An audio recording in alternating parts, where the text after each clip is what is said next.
Thank you, Ampali, for your nice introduction of me.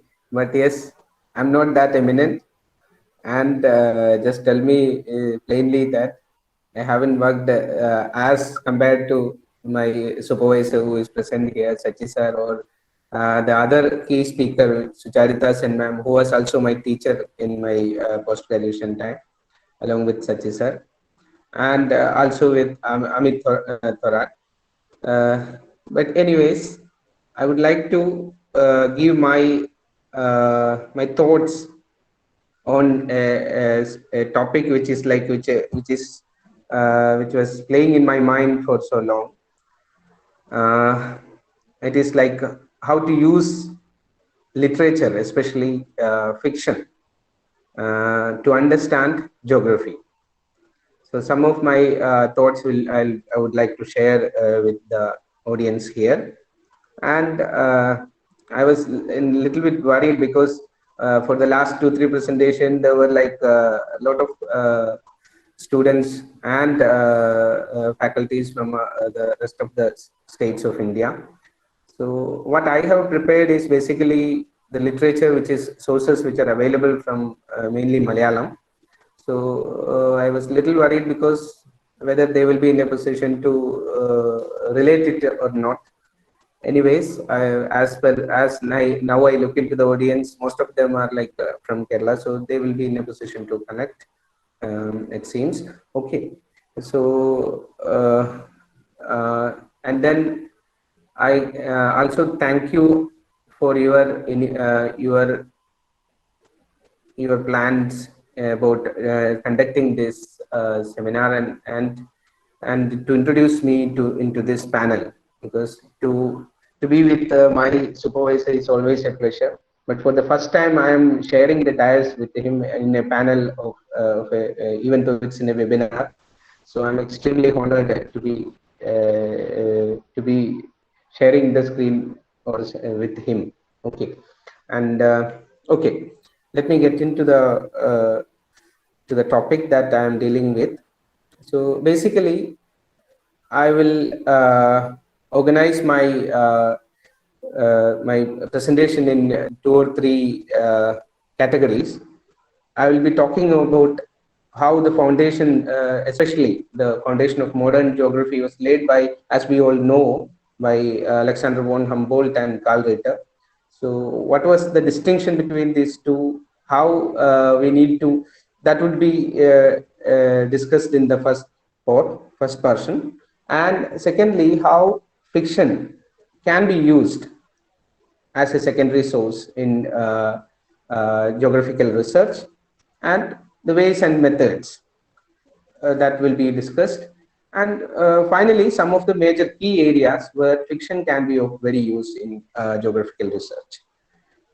Okay, like we all might have, many of the students might have gone through one sentence like, among the founders of modern geography, Karl Ritter was an armchair geographer.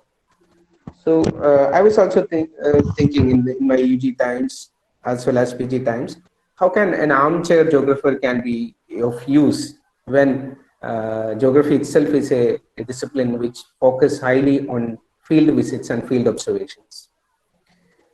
But later on, as I progressed with my geographical research as well as my career, I have understood one fact that yes, there are numerous possibilities of using secondary information into geographical research, and the research can be very much enhanced like that. Yes. So, armchair geographer, that's what we call Karl Ritter, basically because he has not moved from his domain too much, but he was scientifically analyzed many of the facts which are being available from many of the traders, travelog writers. So this information he reasoned out in a systematic fashion and produced the same result with which Humboldt is also famous for. And we all know Humboldt was a voracious like field observer. He used to carry many instruments to the fields and take measurements, analysis, and then he come up with some kind of result.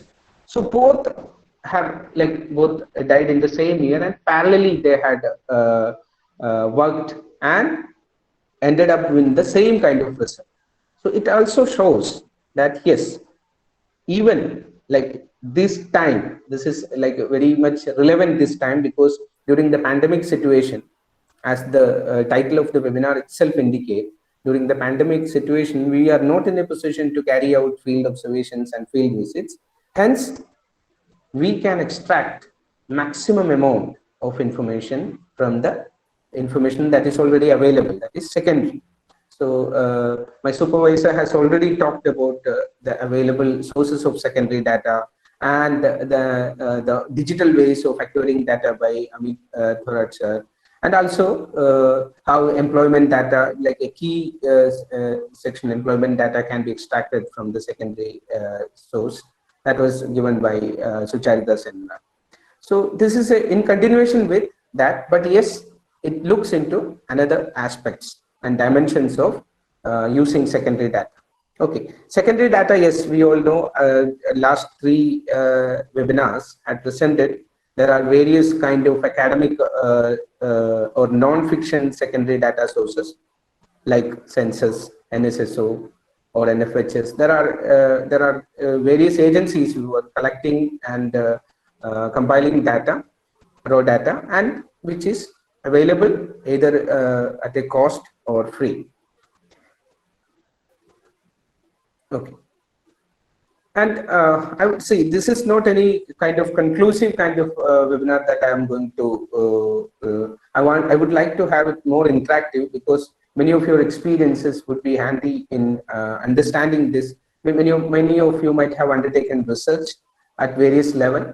Maybe at UG level also you might have gone have done some assignments, some projects. So how can this literature have, especially fiction, you know, like fictions are written like literature created from imagination, not presented as fact, though it may be based on true story or situations. So there are many kind of fiction available to us. As we all know, like we have grown up in a situation where we used to read a lot, like novels, and here novels, fable, short stories, folklores, fairy tale. Okay, and this all have given us some kind of imagination. Like I used to remember, many of might have not gone through Amar Chitrakathas, Balrama, Pumpata. It's like during my childhood days, I used to read this. So it gives all the Ramayana and Mahabharata was given in like visual forms, in a Chitrakatha form. Okay, so we used to read it, and the mental imagination that created within us used to give us like a different approach towards understanding the social space. And when I call Mahabharata and all, it has some kind of connection with even today's social life and seen in Indian villages as well as urban areas. I'll come to it. Now, how does fiction can be of some use? Okay, let me share with you a recent. Am I audible? Just I would like to, because since I'm using mobile, the network can be of some issue. It's audible, sir. Yes, sir. Okay. Okay. So I would like to narrate an incident. Okay. Recently, when I'm coming from my hometown to Palakkad, my car went over a cat. So, like I was really, but I would like to share this information, simple this sentence will not suffice. Okay, if I say my car just ran over a cat, even though I was really sad over the incident, but I'm just using it as a like most recent information that shook my mind and soul. So when I'm narrating that incident, am I just plainly speaking it? It won't have any effect. Okay, I want to share my emotional pain also with that. So how can I do that? I have to bring in the situation. while bringing in the situation, we will be bringing the kind of uh, that spot, that plot wherein it has happened, and I want to justify myself. Yes, it was not because of my fault. I didn't apply brake in time. How it happened? So I will be telling this happened in this particular plot, and the cat just in that particular time there was another truck coming from the other side, and the cat just didn't have the time to react, and it's just coming came into my car's tires. So when I'm trying to say that that plot, it becomes more clear, and it also reveals the context. Okay, so this is what most of the fiction writers also do.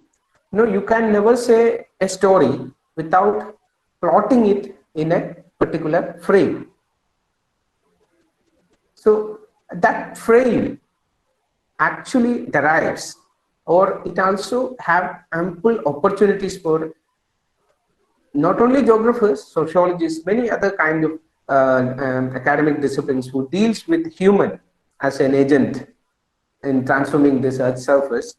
We can really relate that portion of it, and that particular plot can be well understood. But even so, fictions also carries this kind of plot. So understanding that plot in details, it also have geographical elements, geographical components, which is essential and is a must.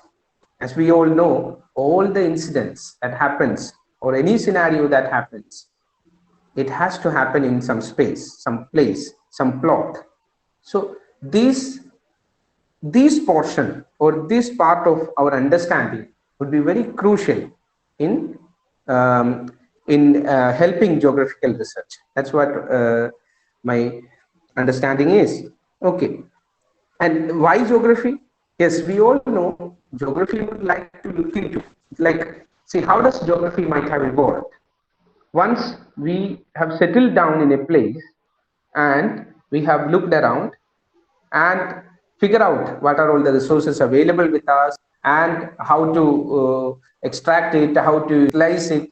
Once it is, and that settling time is more than enough, sufficient enough, they would like to see what is available in the next place nearby, and what we can exchange with them, wherein the trade as such begins. Okay, and knowing them, and here I would like to relate it with some funny side of it. We all very much fascinated to see movies, right? And many of us are interested in serials, like in TV serials, cinemas, drama. All are like we used to like. What are we actually doing? We are sitting in our comfortable chair and trying to peep into, trying to look into another family's life or another community's life, something which is happening, and we are free to watch it, and we are happy to watch it. So this is the essence and character of geography, which is always being even relevant today. It is knowing or peeping into others' territory, and like others' territory means there is trade relations, economic geography, everything. Economy comes into play, politics comes into play. That's a different part of it. But yes, why I am relating it this with this subject is we all need to know what kind of plot exists, what kind of happenings are happening around us, and we want to know how we have a role in it. Okay, so every disciplines do look into it. Okay, so in Malayalam we call it Olinju Notam and Telinju Notam. Okay, we can say that academically we are doing this clear way of looking into or extracting information, that we can say Telinju Notam. And another way of, like as I said, serials, movies, or drama, all these are like we have a chance to see it, like legally we are available, officially we can see it. And otherwise, what we do, Olinju Notam means sit in a place which is not seen by others and see what is, and we can see how to extract information from it. That's what spy work kind of thing. And geography is using it, like geographers of today or in the technological world are peeping into others' territory for many purposes. We know, like for defense purposes, for market purposes, market driven kind of things. So these are all happening in the subject. Okay. Now,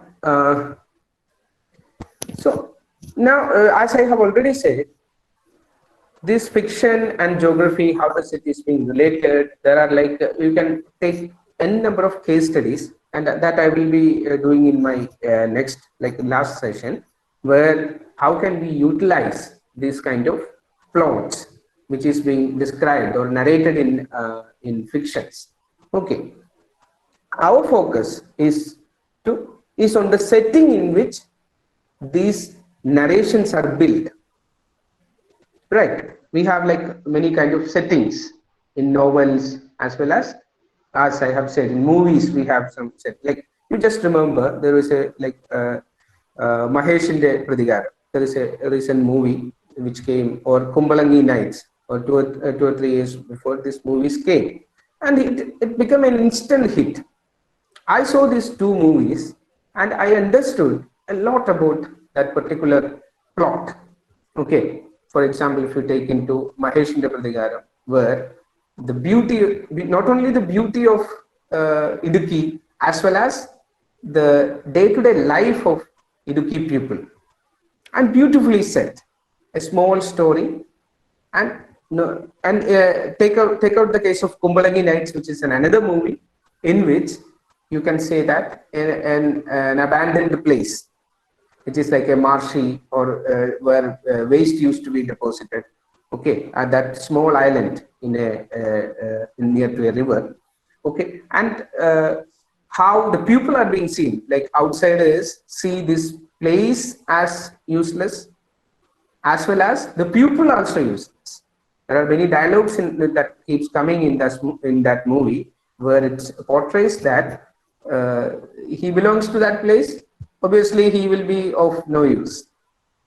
Especially, I recollect when a person from that island go to the place, go to the person and says, "I want to get married to another that who is in the mainstream or in the shore." So then he says, "Are you belong to that place where all used to come and put shit?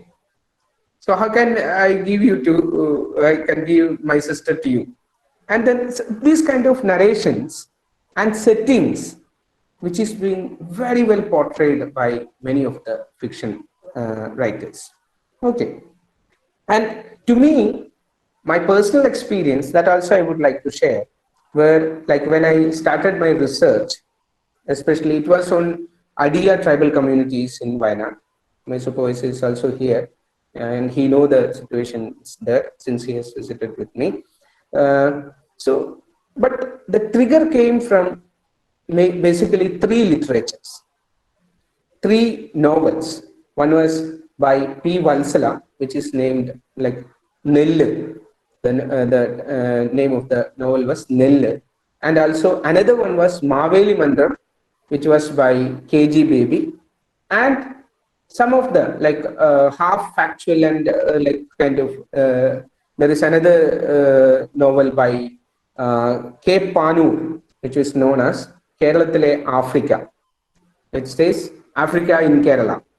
Okay, when I had gone through these 3 novels, it has given me direction to complete my research. Okay, I worked on the conditions of a landless tribal community and how they cope in today's situation. Okay, how they have changed in during this globalized kind of context, and how they are being marginalized in a certain physical setting, wherein in same physical setting, other peoples have moved on and they are still being trapped. So I tried to look into those issues, and these novels give me intricate understanding, or very understanding how in that physical setting social structures work, or mode of operandi. Okay, I had been visiting that place. I have been there for near about 1 year. But yes, uh, still, without these novels, I would have been not in a position to understand the social reality or the ground situation and the way in which that social structures operated. Okay, so I'm indebted to those three literatures. Other than, yes, I had enough information from these tribal departments, and there is another institute called Kirtarts, which exclusively works for tribal development and research, tribal research in Kerala. So they had given me a number of factual informations and academic kind of facts. Okay, but beyond that, I was being enriched by these fictions very much. So that's why this all triggered, and I had always asked myself in my mind, yes, this is also a kind of way in which we can undertake research and can see there could be some number of novels which would have which I had left without reading. Even if I have read those novels also, it would have been added. Not only novels, there are like you can get information from movies, even newspapers, all this kind of like we don't. What I'm trying to say is we don't need to exclusively focus on only academic kind of informations to do research. There are a big set of secondary informations available in the non-academic, especially in fictions and drama, movies, all kind of is folklores. Okay, only thing is we need to open up our mind and in a way try to extract maximum information from this kind of literatures. Okay, out of which, as I have said, three novels, out of which K. Panur's work, that is called Keralathile Africa, it was like, it clearly gave me a picture how they are being marginalized, how they are being utilized for mainstream's intentions. Okay, and Maveli Mandram and the Nillu, one was written by P. Valsala and KG Baby. Okay, anybody who is interested in tribal research or tribal development issues aspects, I would suggest definitely to go through these novels. And there could be many others.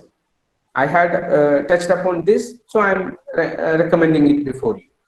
So there could be many other literatures which might be very useful for you to understand the real situation on the ground.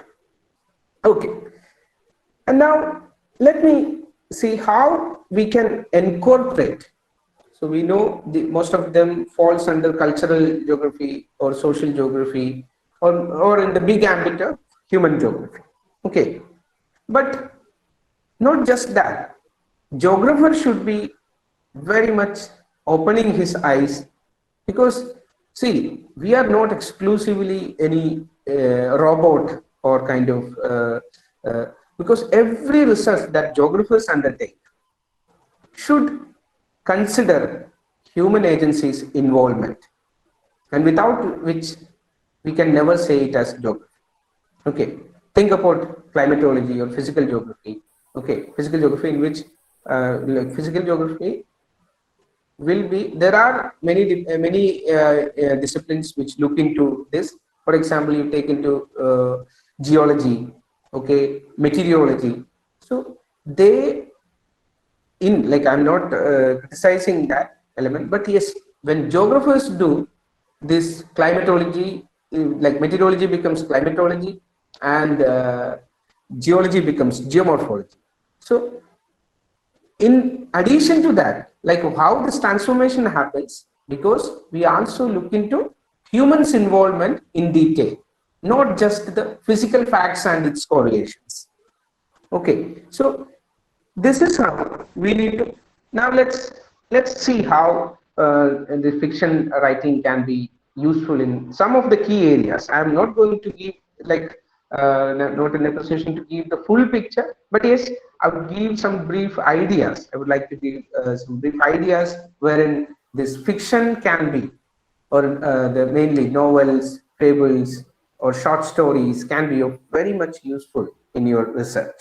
Okay, so take out the examples of historical geography, and we all know there are very famous statements like history without geography is like a picture without a frame. Okay, so in that statement itself reveals they are very much closely connected. Okay, how does fiction enters into it? For example, you take the Mahabharata, Ramayana kind of epics, or those being used in. Is there any problem? Okay, yeah. Uh, Ramayana or a work from Homer, like Odyssey. Mm. So this kind of works, how does it helps you to understand the historical framework, how the trajectory in which humans have started utilizing space, place, right? So this, for example, there is a very place nearby to the place I am staying right now. That is being named as Siddharkund. Okay, so I was thinking, okay, Sita and Rama like is from Ayodhya, which you all know is in the kind of a conflict zone. Okay, they have traveled all the way from there, and this Siddharkund is known as like the place where Sita took bath. Okay, so and try to bring out the connection. So they have traveled here, or maybe some kind of it must have been there is it might be a hyperbole. Is one thing. It is very difficult for them to travel to all the places. There are many Siddharkunds, as I heard once I researched about it. There are many Siddharkunds available. So wherever she had took bath, they might have given the name as Siddharkund. Okay, and another place which name is Veermala. So it is also very nearby. Okay, on way to the Alathur. So I was trying to understand why this name is being given. So Veermala, the name comes. It is, you might have been knowing in physical geography, unconformities which do not have connection with the place around. Okay, this Veermala is a kind of volcanic origin which do not have connection with the nearby places. So they gave Veermala. So how does the epics relate to it? Epic says that once when the Hanuman was carrying that small mountain from Sri Lanka, okay, in his hand, a portion fell down there, and that place is that like fallen from his hand. So we call it as Veermala. That is what local people, native people say. So this native people says, so it means there are areas where they have like knowledge which has transformed from oral ways. Okay, but yes, it is also a knowledge. We don't need to simply like say that yeah, it's of no use. They are just saying like that. There's nothing like that. There could be. See, we all know there is not much difference between great academicians and a great cultivator. A great cultivator knows when it will rain this year or not. What like he have that predictive element, which academicians also do. But yes, they don't write papers or books like us. Okay, so there is the informations, the knowledge that has transcended over ages and immemorial, like time. It is of the extracts of such knowledge is readily available with many of the classical novels or other types of fictions available around. So one should not bypass it just for the sake of like it might be a myth, it might be an epic. We just don't need to be bothered about it. So nothing like that. You can make use of it and can be very much relevant in understanding the situations or the context.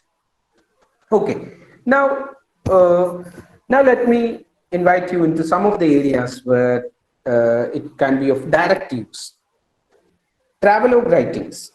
Okay, like in physical geography, we generally deal with climate, drainage, seasonal shift, Okay, the adjustment with seasons, all this we are dealing in climatology and other kind of physical geographical branches. Okay, so here you just look into the travelogue guidance, especially there is like Escape Otakar. Many of you might have known about Escape Otakad's works. Some of them I will cite. Kapiriകളുടെ നാട്ടിൽ, യൂറോപ്പിലൂടെ ഒരു യാത്ര, പാതിരാ സൂര്യന്റെ നാട്ടിൽ, ആടുജി. Okay, പാതിരാ സൂര്യന്റെ നാട്ടിൽ I'll brief on. പാതിരാ സൂര്യന്റെ I read it 2 years back, I guess. So in that, it gives you a clear picture of Finland. Okay, initial paragraphs, all those initial chapters were try to introducing the physical geography of Finland, the lakes, how the pupil gets adapted to it, how. So if you want to do a kind of want to understand the geography of Finland, definitely one should read this Padiraswarindranath. Okay, just like that, to understand like Kapirigalanath, it was about Africa. Okay, how he has traveled in 3 or 4 countries in Africa. So he, whatever he has observed, understood, he has written in a properly connected manner. So geographers definitely can make use of such works. Okay, one of the most recent work, which is very popular in Kerala, is Adijividam by Benjamin. Okay, those who want to do research on desertification or the influence of desert on life of humans, the best beginning portion is to read Adijividam by Benjamin. Some of this was like has been given a very popular novel recently, a small novel. You can all, many of you might have also even read that. Okay, so think about, like, when you think about the characters and how does they struggle to cope up with the physical extremities of desert. So once you go through this novel, page by page, you are also being thrown into the middle of desert. So that is the beauty of narration, wherein I'm not just glorifying the writer, but also his keen observation. I will call him as a geographer, or I will call S.K. Pattakad as the major geographer, or any, if anybody asks me who was the major geographer from Kerala, or the main geographer which is Kerala has given birth, I will definitely say without any thinking, I will say that S.K. Pattakad was the best geographer that Kerala has produced. So, okay, now physical geography, we have some kind of limitations. On introductory platform, we can say that yes, there are travelogue writings. Some of them, like as I said, Benjamin's Adijividam can be very much useful in understanding some of the physical aspects, but not all. Okay, so there we need academic kind of informations. But in human geography, when we have many sub branches under the ambit of human geography, like urban geography, cultural geography, okay, geography of emotions, well-being, gender, all these aspects comes, and here fictions plays a very crucial role. Just take examples of urban geography. There are, like, I would like to Arachar by K.R. Meera. K.R. Meera's this work was exclusively dealt with the growth and trajectory of Kolkata to rise to the present stage. Many of you might have read Arachar by K.R. Meera. This novel also being given a Kendra Sahitya Academy Award. Okay, so this, while you go parallelly, they were saying about some stories, some incidents, and all these things. But at the meantime, how Kolkata has emerged from 2 small villages to the metropolitan or cosmopolitan kind of status now. So it detail in minor, in full-fledged, in micro details, as well as it tells you the story of a growth of a big city. So anybody who is interested in urban geography can definitely make use of this novel. even though the information is, so it goes in parallel. We get information like the novel is running in another way, and same time the space is also coming together. The changes that is happening on the space, the imprints and the signatures that human beings or the characters in those novels, they also have some kind of effect and counter effect on the space in which the story is being operated. Okay. And just like that, recently a local like Tachan Kunnu Surupam, that's also given Kerala State Sahitya Award. That is called Tachan Kunnu Surupam, written by UK Kumaran. It was like, see, I think 2 months back only I finished reading that novel. It's a bit bigger one, but it has given a clear picture of local geography. Okay, how a place has evolved, for what purpose. So, like when it was very near to my hometown and home locality. So once I have read that novel, and then I traveled along that region, I have a new perspective on understanding that particular place. Okay, so how does that social structures evolved over that period of time? How it operated in the past, and how it is operating now? What are all the like what we say? There are many things, social kind of things that is happened in the earlier time is being. There are continuities and there are things which do not stick to the time, get bypassed or being. But yes, some of the things can still clearly visible in many of the spots when you just read the novel and then travel along the places where things have. So once you can establish that connection, novel reading and geographical understanding go hand in hand, and that is what the main crux of my whole topic. And yes, now coming to the other areas, like some of the other key areas where novels can be very useful. Take out the examples of cultural geography. Many of you must be interested in cultural geographies. There are very good books available on cultural geography, especially on the academic literature. But if you want to know the local history or want to know how things have evolved, how different social structures have evolved and changed and adapted to the time, this I can suggest 2 or 3 novels in understanding Kerala's transformation to the current scene. Like the Kayar, written by Thagari Shivasankaran, and Ayalkar, written by Keshav Dev, and Tiger Claw by P.A. Krishnan. These are 3 local stories which I thought will be very much useful in understanding the cultural geography.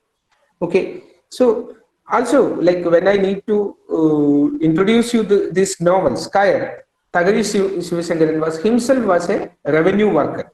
Okay, so he used to have maximum information on the land dealings of the older time. So he has collected it, compiled it, and wrote a beautiful story about a place where, like, you can have maximum information. Okay, and this novel Kayar talks about almost 5 generational shift, 5 or 6 generation, how things have changed. And the similar way, Ayalkar by Keshav Dev also talks about 4 or 5 generation. So these kind of novels can give you that longitudinal kind of information or the temporal informations, and if you are careful enough, you will be in a position to understand how the geographical space have also undergone different modes of transformation over this point of time. Okay, and how does like the mindset also change? So for example, in Ayalkar, like Keshav, there's some of the incidents, like the owner of the land, the Jenmi of the older time, had given a small plot for his worker to just to live on. Okay, but then what happens over a period of time? The Kudian, or the one who worked under him, he grow financially, socially, and spatially also. That small plot which is being given for, like, just to make a shed to make his life, and without being affected by rain or flood, he has been given a small plot. But once the novel ends with the Kudian growing into a huge status of being a land owner, a very large landowner, wherein he buys the Janmi's whole land. So this kind of transformations, okay, and during this transformation also there are many things happening around. So fictions give you all this information along with the changes that is happening in the spatial framework. Now, let me bring you into the another area where gender geography, which is like nowadays we all know geography have improved, like has been advanced a lot now, especially in the postmodern era. We have ruled away the grand narrations. Okay, this transgenders, gender issues, all are in limelight. They are being given focus, which is not being addressed till 1930s, 40s. So from 1970s onwards, gender geography and all have become a prominent subdiscipline under the umbrella of human geography.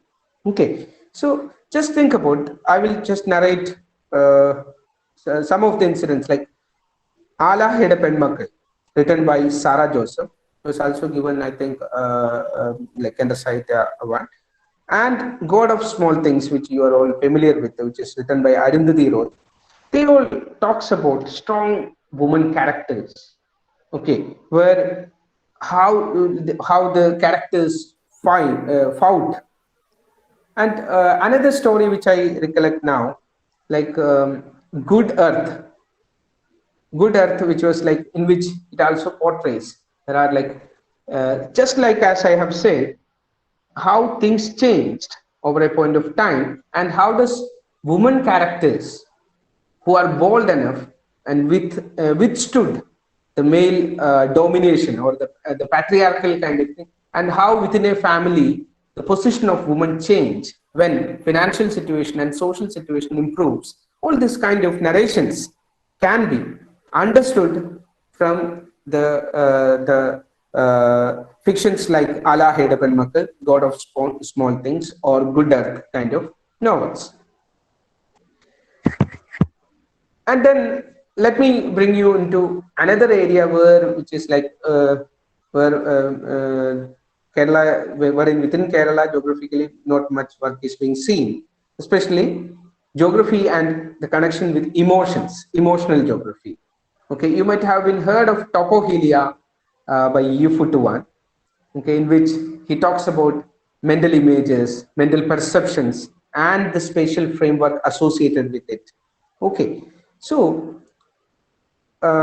yes, these are also the areas where fictions, especially the best read book that I still read, the best read book by me was, or is till date, is Crime and Punishment by Fyodor Dostoevsky.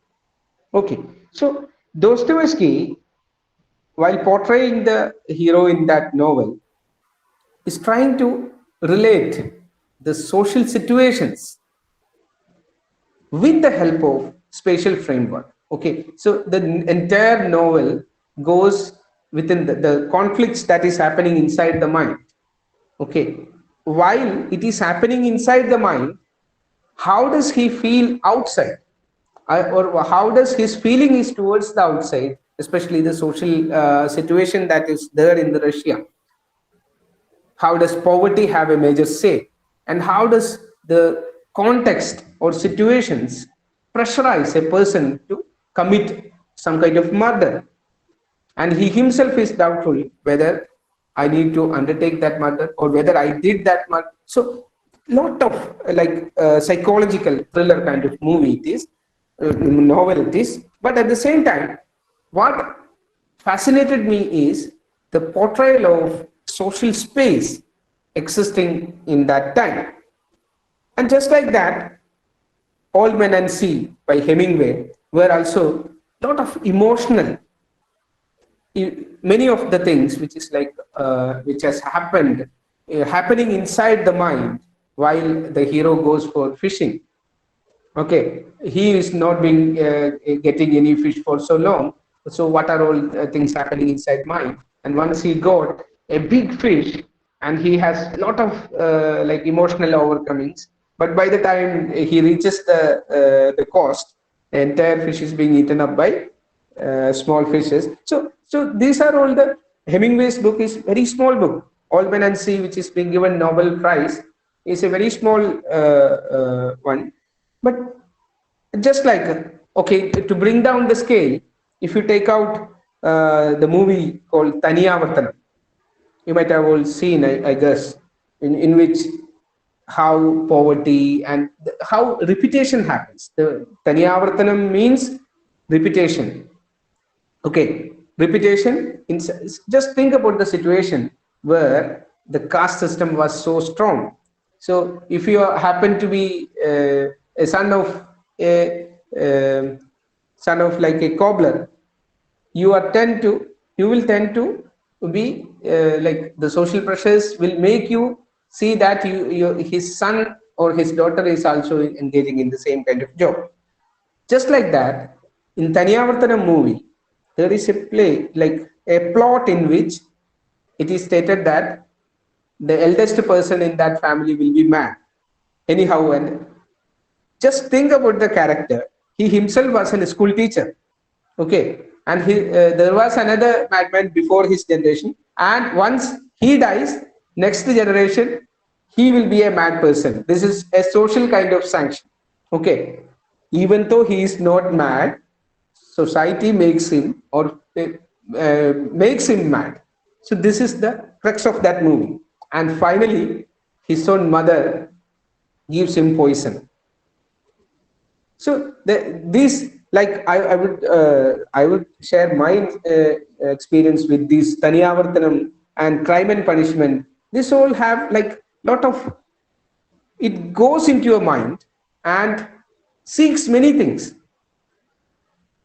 You not only explore many aspects along with geographical aspects as well as emotional things. So geography and emotions, all this kind can be connected and be understood very much from fiction writings, and mainly my focus will be on novels. So these are the key areas where we can work upon as a like together, or new geographers can look into these aspects. So how does it helps? How does fiction can be helpful? So especially immediate, see what we all know these days, we are all undertaking regional studies, micro regional studies kind of thing. Okay, so definitely there would be novels associated with that particular space or particular place. You should definitely go through it. If small places you don't get small you don't get such kind of information, in that broad area at meso level you might have some good stories, good novels, okay, folklore informations, oral informations, qualitative informations, which also need to be highlighted. Just see what my criticism towards the kind of geographical micro regional studies these days is, we will go for field work, just we will prepare the field, we will prepare the mindset only for 1 or 2 weeks and go straight away into those field. Beforehand, if you have come across some of the fictions, some of the other secondary information, that's a must. And along with that, you also need to go through some of the major works, literary works that has happened or being heard about those places. You should definitely explore through it, and then you will be in a better position to understand the realities, which are like, you will be more clear about those situations. Okay. I think I can. I need to have feedbacks from this session only, because this is like many time we may not have. We might have thought of it, but we have not discussed it. So discussions regarding this kind of topics would enrich and enhance geographical research further. It's open for discussion. Thank you.